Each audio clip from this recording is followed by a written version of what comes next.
This time on War Junk, we investigate and explore one of the bloodiest battlefields of the entire Second World War, Monte Cassino in Italy. We follow in the footsteps of the celebrated 1st Special Service Force by attempting to climb one of the most treacherous mountains in the area.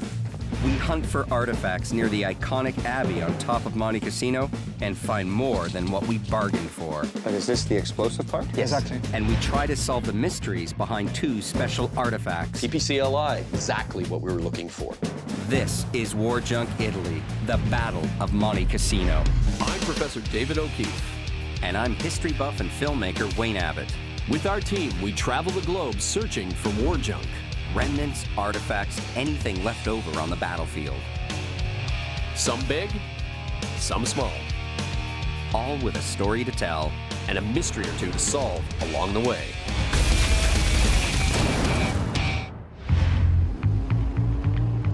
I can't believe we're in the area where the Battle of Monte Cassino took place. Right in the heart of the Leary Valley. The battle raged here for 8 months in 43 and 44. And so many nations took part. British, American, Canadians, French, Polish. And for 8 straight months, the Allies battled the Germans for control of these hills. And what was at stake? Rome. The Leary Valley was the direct path to liberating Rome. But the mountains flanking it had been turned into a series of enemy strongholds, and the Allies were faced with breaking through a number of German defensive lines as they moved north.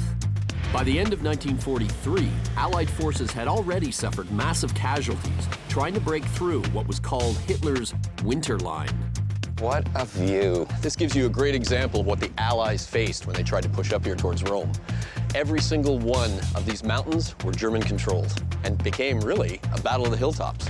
Well, there's one hilltop here that I want to get to the top of, and it's that one. Monte La Defensa, that's where the 1st Special Service Force made their legend, right up there. 10 years ago, I did a story on the 1st Special Service Force, and since then, it's been a dream of mine to get to the top of La Defensa. You may get your chance, because our first meeting is with a gentleman who actually lives at the foot of La Defensa, and he has a museum dedicated to the 1st Special Service Force. The 1st Special Service Force was one of the most unique and well-trained regiments in all of World War II. They were an elite fighting unit made up of both American and Canadian soldiers. This joint venture was a first of its kind. What made them a special force was their intense training as paratroopers and demolition experts, as well as in winter and mountain warfare. Perfect for this area and climbing Monte La Defensa.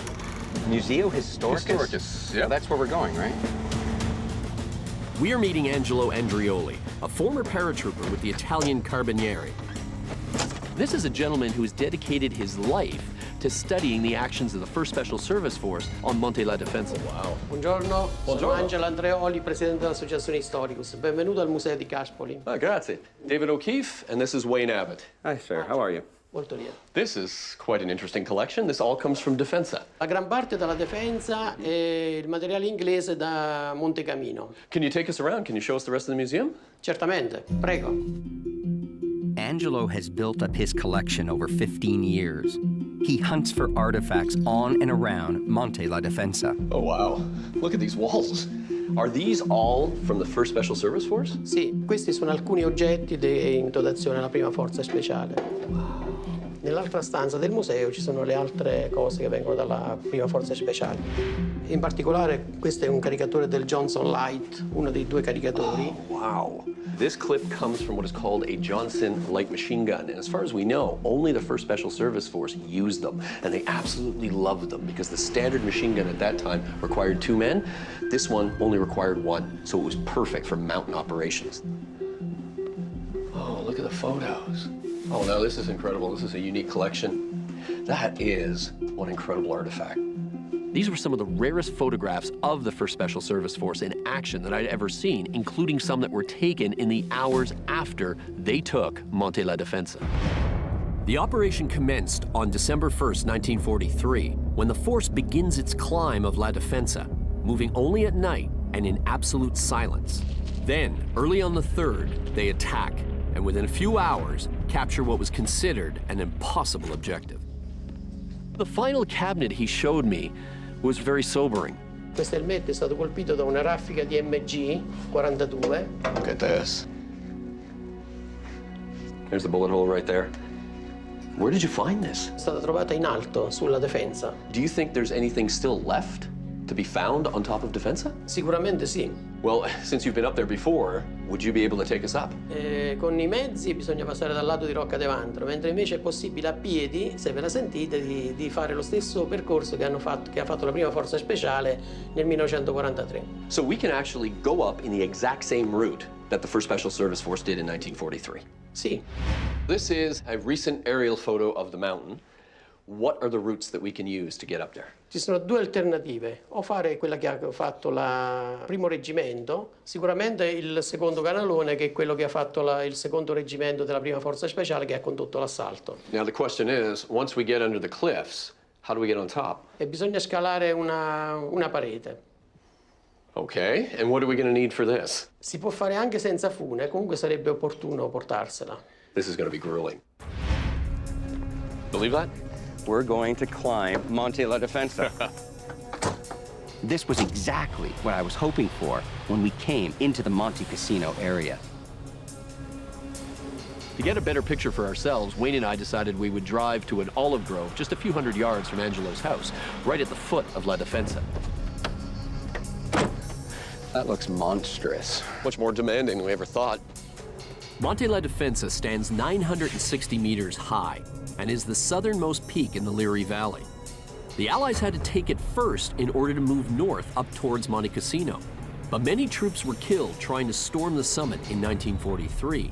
That is, until the 1st Special Service Force arrived. So, what were the two routes that Angelo outlined? Well, you can see the 3 bowls, one there, one here, and one there. The 3rd one is where the 2nd Regiment went up in December of 1943. They went straight up there?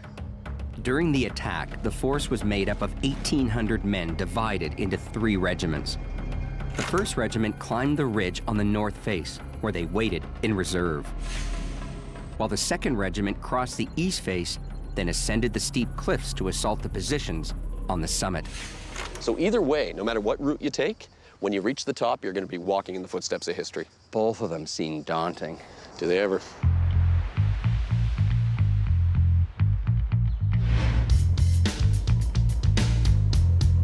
Today is our climb to the top of Monte la Defensa. This is what I've been hoping for almost a decade and a half. We set off for the mountain just before sunrise. I'll be tackling the climb with teammate Craig Mitchell, while Dave has his own mission to accomplish. Well, this is going to be a challenging day, to say the least. Yeah, you're going to have to come right across this face before you actually make the ascent up. That's going to be difficult. We'll be hiking and climbing up nearly 7 kilometers of mountain, following the path of the 1st Special Service Force. They did it over 2 nights, moving only in darkness to avoid detection by the German forces above. We have the advantage of daylight, but the challenge of summer heat. They're calling for 35 degrees Celsius today. When we arrived at the trailhead, we met Angelo and Damiano, our 2 Italian guides. Ready to climb Defensa? And when the boys are trekking up Defensa, I'm going to check out another lead. Based on the challenges of summer heat and difficult terrain, we decide as a group to combine the 2 routes we've been discussing. We first tackle the route that the 1st Regiment took up the north face, and then we'll connect it to the final assault route of the 2nd Regiment. Just amazing to be walking up here right now. And we're only at the beginning of our journey. Within the first 100 meters, we came across German machine gun positions, still intact over 70 years later. These are the type of positions that the force had to come up against. You can just see the range of fire that they had. There would have been no trees here. The farther we climbed, the thicker the forest got. Oh, man. It's relentless. It really is. Angelo had a tough time deciding which route to take because all the trees had overgrown whatever path was there. We're going up this really steep section, very rocky. This is hard enough to go for us right now without people shooting at us in the dead of winter and at night.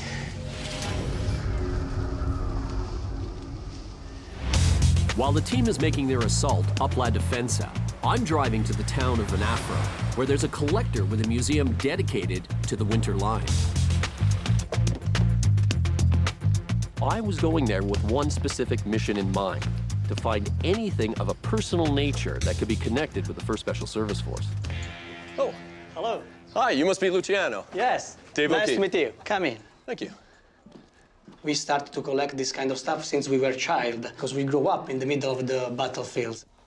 Not only did he have an incredible collection of material, but the way he laid it out, the way it told a story of the experiences here, made it perhaps one of the best museums I've seen in the area. This picture is my grandmother, You're kidding. How old was she? 11.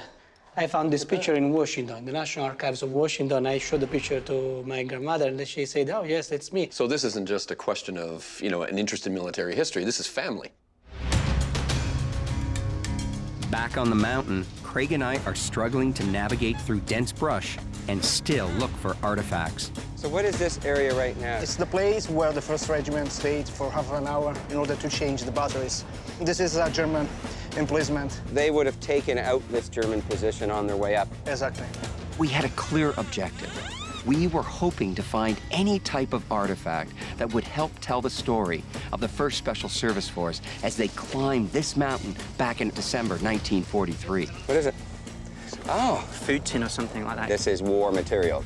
But it's early yet. We hope we can find something directly related to the force. While the team searches for artifacts on the mountain, I'm also on the hunt at the Winter Line Museum. This is a German bunker. Here you can understand how the German can control all the passes of the mountain. This really gives a good representation of the kind of fighting that went on Yes. in the Italian hills. I'm still looking for something that is personal and something to do with the 1st Special Service Force. We have a section dedicated to special service. Really? A whole Yes, section? yes, this way. This was the first time I had seen the uniforms that they had worn, the special baggy pants, which were unique to the 1st Special Service Force, and also that incredibly symbolic red arrowhead patch. Another particular item is the Johnson light machine gun. That's the It's- Johnson it's, light machine gun. It was made just for them. Oh, this is great. Almost like a modern light machine gun. The other objective that I have is to find something personal, maybe with a name or identifying marker from a member of the 1st Special Service Force. We found some canteens on top of the fence, and one has the name on it. A canteen from Defensa with a name on it. Yes. I gotta see that. A couple of hours into our hike, and we're walking along a path when Damiano looks down and finds 2 perfect cartridges. Oh, they're American. This is the 2nd rest area of the 1st Regiment. Exactly. And they were here at what time? 5:30. In the morning of In the December morning, 3rd. yes. So just about an hour and a half before the battle. They would have been reloading, they would have been getting themselves all prepared, making sure everything's all tightened up on their backs, and they would have just been slotting these into their magazines, and these were left behind. And these are incredible artifacts just to find, just literally right here on the surface. But the more surprising thing is when I started working over the soil, I found 3 more. Run it over, see if there's anything else. Holy jackpot. And then on top of it, Angelo said that these most likely came from that rare and unique machine gun that only the 1st Special Service Force used, the Johnson. Now we were uncovering true artifacts from the 1st Special Service Force. While the guys are on the mountain, Luciano has something special in his collection to show me. Those canteens were from La Defensa. Yeah. And this one has the name on the bottom, Lieutenant WWII. Oh, look at 5 that. feet. We have the picture of Really? it with this platoon. That's him. Oh, look at him. He's got the lieutenant's bar right in the forehead. At this point, we've left the route of the 1st Regiment, who were held in reserve partway up the north face. We are now following the 2nd Regiment's path up to the summit. The 2nd Regiment were the guys that attacked the top of the ridge. And we're in their probably last rest area Yes. prior to going to battle. Holy, guys. Is it a mortar? It's a 60 millimeter mortar round, American. Wow. So you can see the fuse is damaged on the front there. So is this dangerous right now? It's live. It would be It's better live? to live with. Potentially, it's very dangerous. It's still got all its charge in there, so if that took a serious whack, then that would make a big hole. But just touching it like that is relatively safe. That is an incredible piece of war junk here, found right on Monte La Defensa. In our wildest dreams, we didn't think we'd be finding so many remnants so definably from the 1st Special Service Force. But now, the real challenge begins. Can we make it up here? Not so easy, but No, is it possible? Okay, why don't we try this? So what do you think, Craig? It probably looks worse from where you are. Once you get your nose to the front, it's not too bad. We scale the cliffs one at a time, passing the gear up. It's challenging, but worth it. This is unbelievable. Absolutely gorgeous. What an incredible climb. The fact that the 2nd Regiment did this the morning of December 3rd in the dark. And silently, of course, because the Germans were just up there. I have found what looks like a possible lead to a 1st Special Service Force veteran. Lieutenant WWII. Oh, look at 5-3. that. The 3rd Regiment, weren't they at the bottom in support? Yes, they were in the back lines.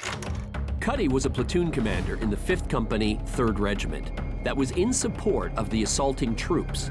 But at this point, it's still unclear what Cuddy and his platoon were up to that morning. So this was found on top of Defensa, yes. but you believe that Cuddy never made it up. I think not. Oh, this is even better now. This actually comes with a mystery. How did Cuddy's canteen get on top of the mountain, yet he stayed below? Unfortunately, Cuddy was killed a little later during the Anzio invasion. But what was fascinating here is not only do we have the artifact, we had a name and a photo of the man who actually used it. I gotta get this off to the research team right away. Where we are right now is the last rise before you hit the before the summit. attack. Right from here, about 30 minutes, 20 minutes before the battle, they would have come through here and scaled those cliffs, and the legendary attack began. Yeah. The route I'm taking to meet the team up at La Defensa is the same route that the Germans used to take to reinforce their positions on top. It is a tricky and treacherous, tiny little road. 5.5 hours of climbing, scrambling, and bushwhacking. And the mountain still has a few surprises for us. We're only how many meters from the top? 20 meters. Damiano looks down and look what he gets. A U.S. badge. This is evidence that the force was here. It's beautiful, look. Yes. What an artifact right from the top of Monte La Defensa.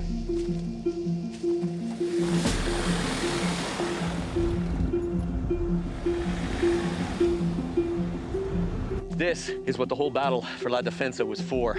What you see in the distance is the last roadblock to Rome. That's Monte Cassino with the abbey down there and the mass behind.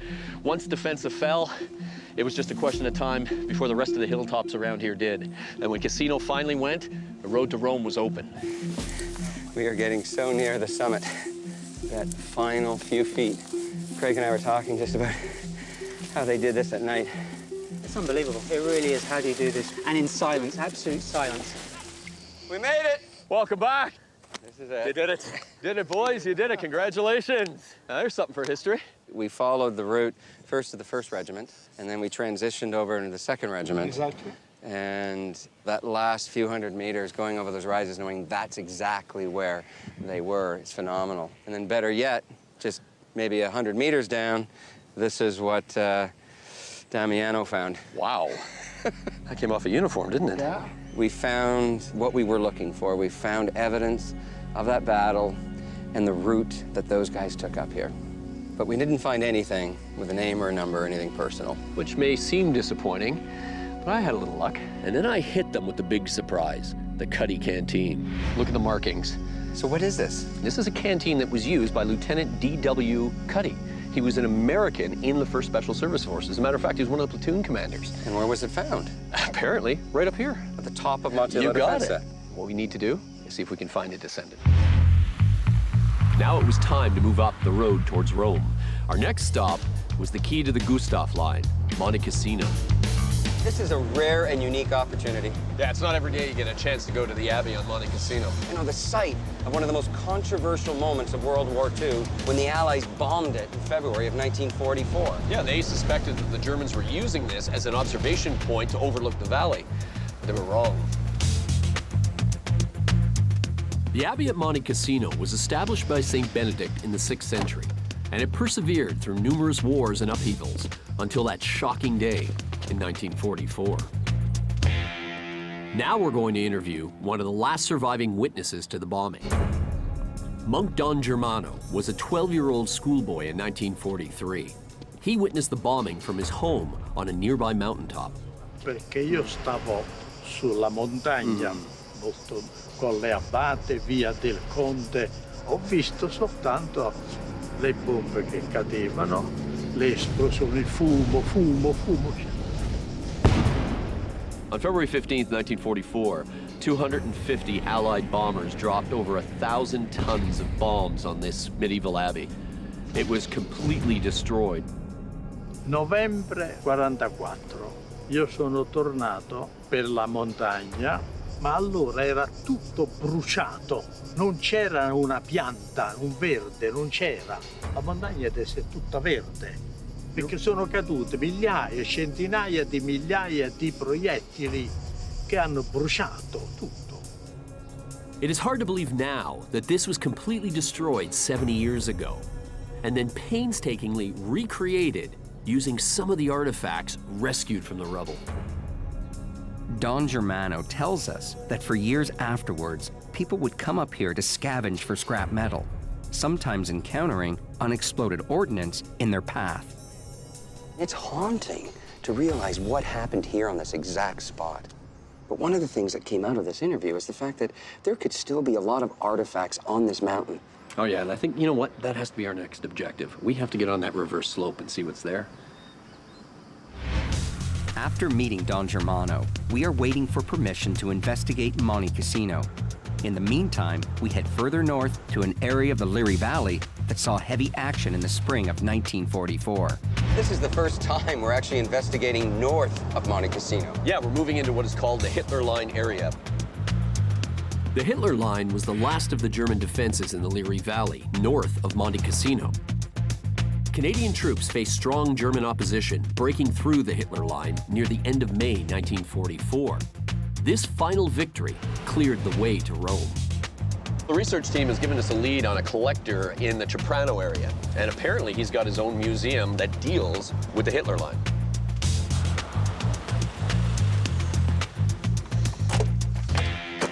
Oh, buongiorno, you must be Alessandro. I'm David. Alessandro Ottaviani lives just north of the Hitler Line. Entering his home, it's clear this isn't a public museum. Alessandro has a couple of small cabinets filled with objects that he's picked up on the battlefields near his home. Did you find all this here in the area? Tutto qui in zona. When I first saw it, I thought it was a rather small collection, but then realized just how it really gave you a great indication of what life was like here in the Hitler Line, not only while the Germans were in it, but also when the Canadians broke through later on. So is there anything with maybe some sort of identification marking? Ad esempio questo accendino. Oh, look at that. I don't think I've ever seen anything like this before. At first, I really thought this was going to be our best lead, Questi qua. until he showed us 2 ID bracelets. Oh, here we go. Look at this, Whitford. FE, it looks like. And then PPCLI, Princess Patricia's Canadian Light Infantry, one of the most iconic Canadian regiments of all. Oh, this is fantastic. This is exactly what we were looking for. Where did you find this? Around here in the battlefield? Nelle zone all'incirca dove abbiamo visto prima. So what I asked him to do then was to take us to the area where he picked it up. On our way to the nearby forest, David checked the Commonwealth War Graves website. His name's not there. That means he survived the war. He was not killed. F.E. Whitford must have just lost his bracelet as the Canadian regiments came through this area. Crazy road here, guys. We're really off the beaten path. There he is. So is this the spot here now? Non qui, 100 metri più in là. All right, let's go. As we walked through the forest, I kept my eye out for any signs of trenches or foxholes, but this looked pretty serene, this area. there were no discernible signs of a frontline position. È qui dove Right here. vado il bracciale. Did you find anything else with it? Forbici da chirurgo, siringhe, varie di bendaggi, tutto siringhe. He found evidence of what seemed to be some sort of hospital or medical facility. Questo era probabilmente un campo dove convergevano tutte le truppe prima dell'avanzata. This bracelet is becoming more and more mysterious. Well, we have some clues. First of all, we know this is a rear area position, so it wasn't the front lines. And also, all the other artifacts that were found in the immediate vicinity of the bracelet were all medical in nature. So there seems like a pattern that's starting to form here. Question is, what really happened with Mr. Whitford? As we send this information off to the research team, we find out that we've been given permission to investigate Monte Cassino behind the Abbey. This is a rare opportunity to dig on one of the most famous battlefields in the world. We're meeting Damiano, one of the guides that took us to the top of La Defensa. Hi, Wayne. Good to see you, sir. Good to see you. What's the plan of action today? Today we will reach the top of Snake's Head Ridge, bloody point 593. It's an incredible place. We followed Damiano through the winding roads up to Hill 593. This whole area was absolutely pounded by both artillery and heavy bombers before the battle. Well, it's something we need to be mindful of when we do start digging, because if I find any big iron signals, we're going to have to be extremely careful. So even though we're looking for personal artifacts, there's a lot of dangerous stuff still in this mountain. Well, that's one of the reasons why they keep this off limits. Hill 593 is less than half a kilometer from the Abbey, and this is where the Polish Second Corps made their reputation. They captured this in late May of 1944 after some of the most bitter fighting anywhere in Italy.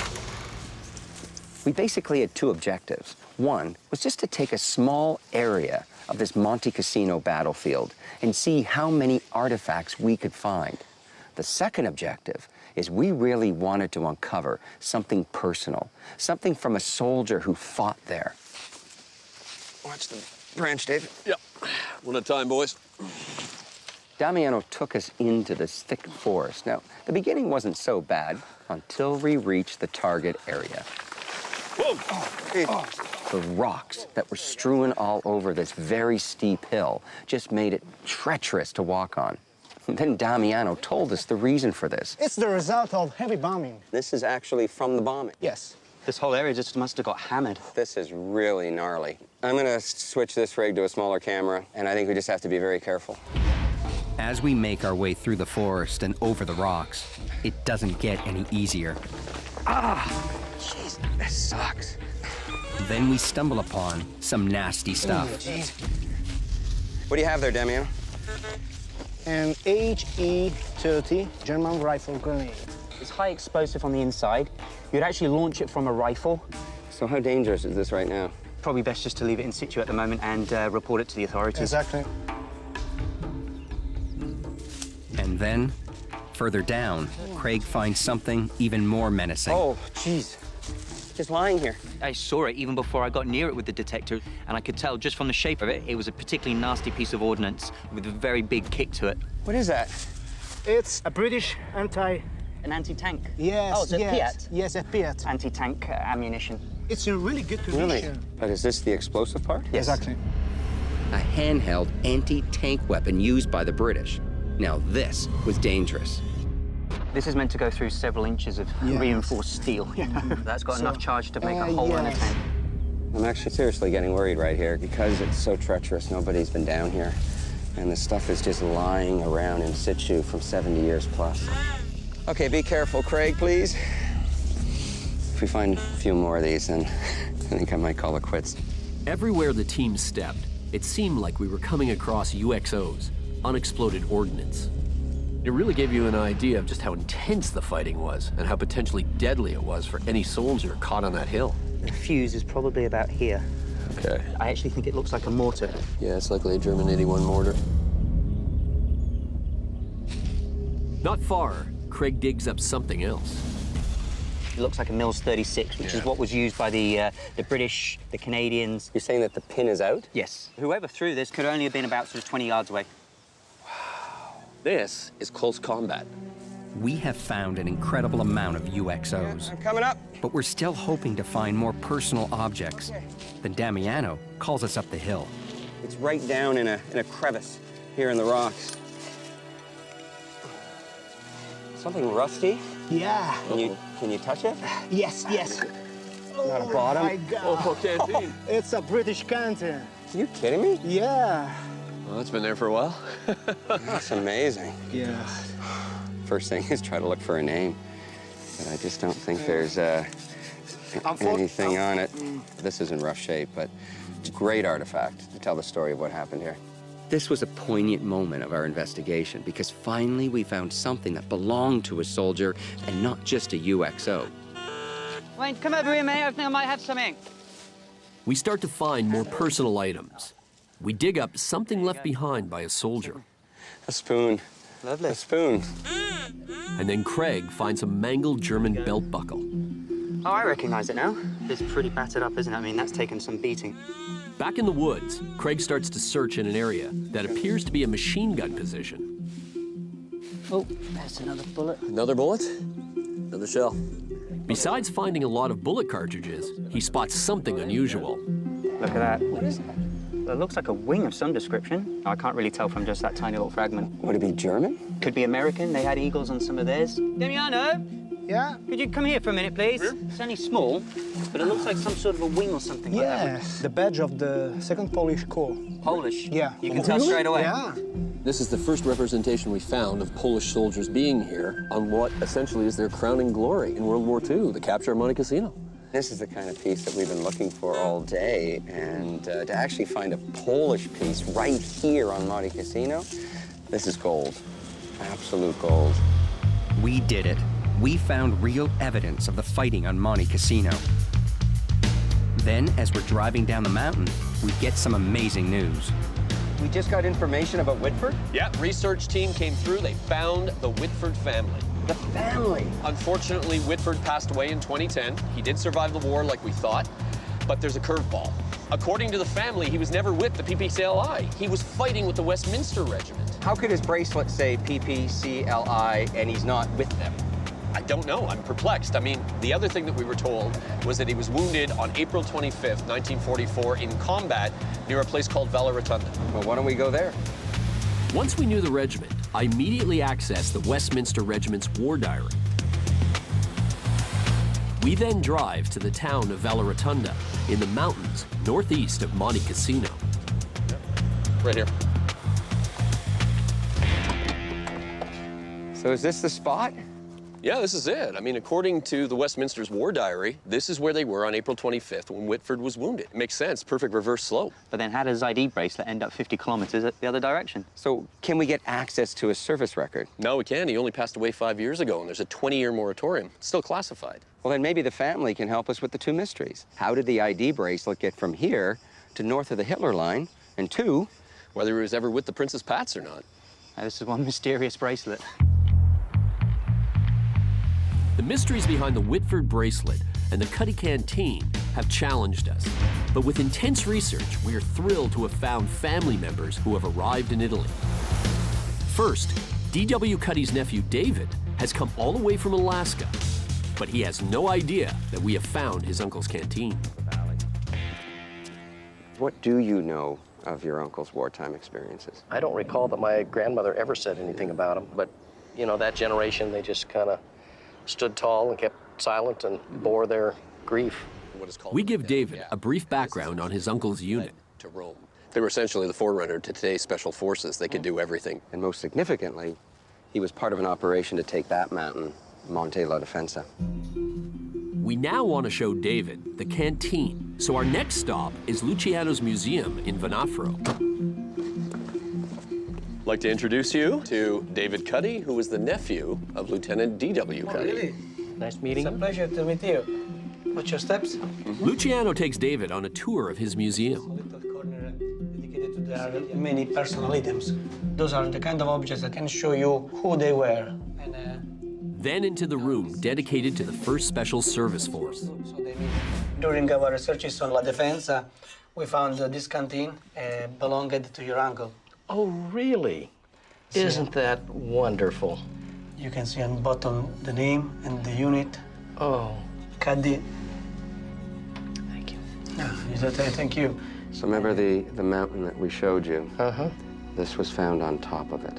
He came here and he didn't know much about your uncle, but this was his. You know, I think what I appreciate is that so many other people like you appreciate what they did. Thank you to your uncle that came here to fight for our society. But there's still a lingering mystery that Dave and I have been struggling with.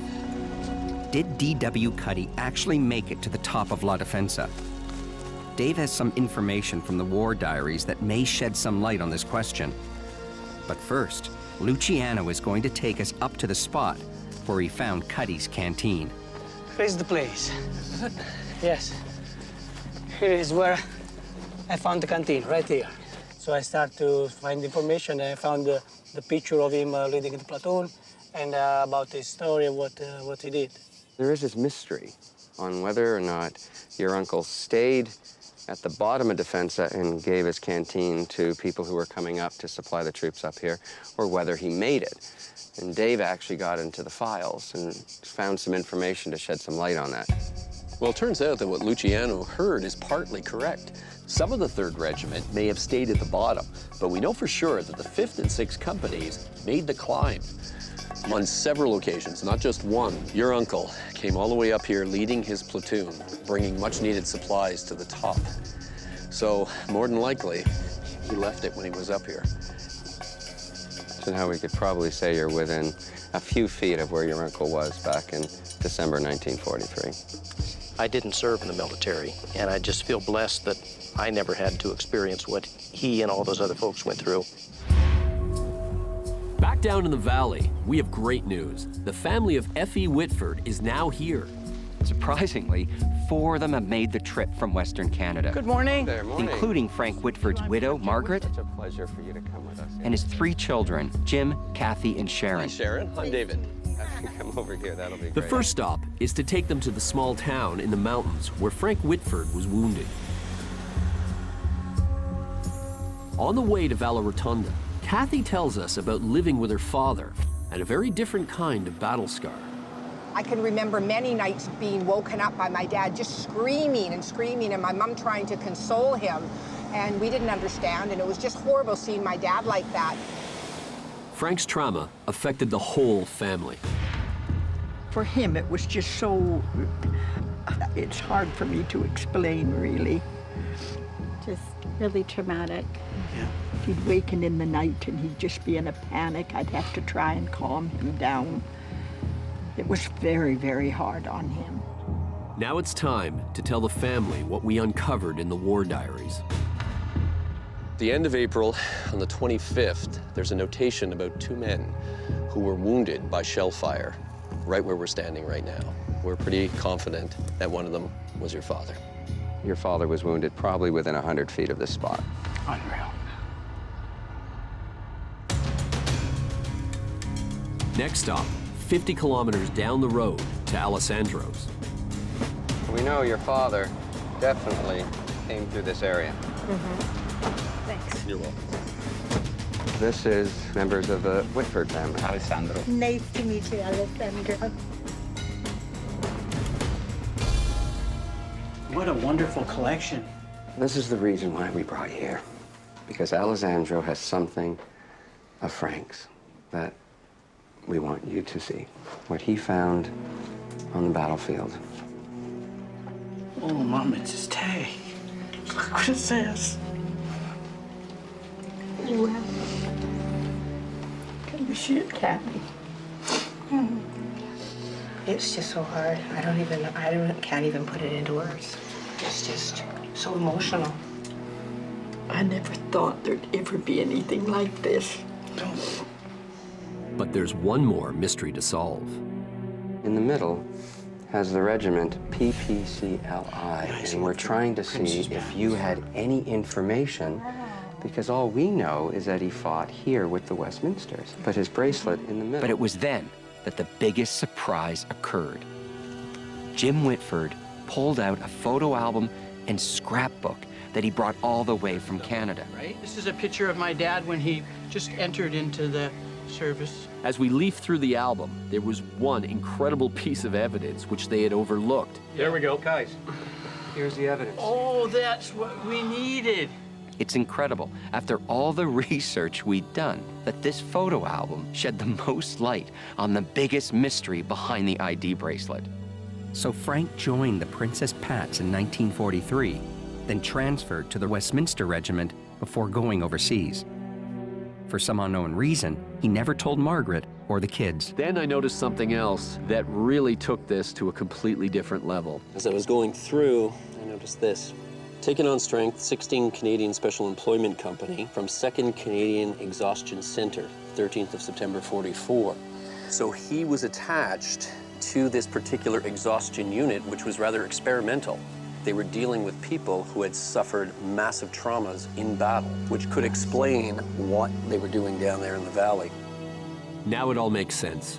After his wounding, Frank Whitford suffered from post-traumatic stress disorder. He lost his bracelet when he was being treated in the camp near Alessandro's house. Sadly, like so many other soldiers, he carried the scars of battle for the rest of his life. A ridare questo oggetto personale ai familiari, alla moglie e ai figli, perché è la cosa più bella che potete avere. Thank you so much. Mama, you got it? Yeah. Now, after 70 years, Frank Whitford's ID bracelet was going home. That's beautiful. Two artifacts with very different stories, both representing the service and sacrifice of the soldiers of the Italian campaign.